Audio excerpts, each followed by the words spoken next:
रामकृष्ण हरी मंडळी, एकादशी हा भगवान श्री विठ्ठल आणि भगवान विष्णूंच्या उपासनेचा अत्यंत पवित्र दिवस मानला जातो.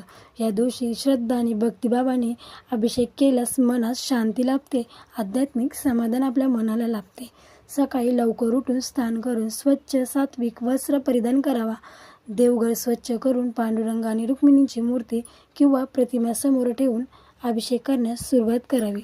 ओम नमो भगवते वासुदेवाय नमः किंवा श्री विठ्ठलाय नमः हे 2 मंत्र बोलत स्वच्छ शुद्ध पाण्याने अभिषेक सुरू करावा.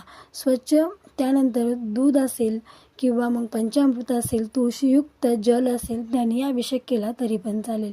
अभिषेक झाल्यानंतर मूर्ती स्वच्छ पुसून चंदन, अक्षता, फुले, तुळशीपत्र अर्पण करून घ्यावी.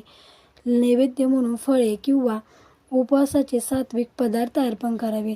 दिवसभर नामस्मरण, हरिपाठ, विष्णू सहस्रनाम, भागवत ग्रंथाचे पारायण करावे. अत्यंत शुभ मानले जाते. अभिषेकातील सर्वात महत्त्वाचा भाग म्हणजे भक्तीचा शुद्ध भाव.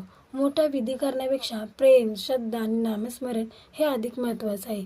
सर्वांना श्री स्वामी समर्थ.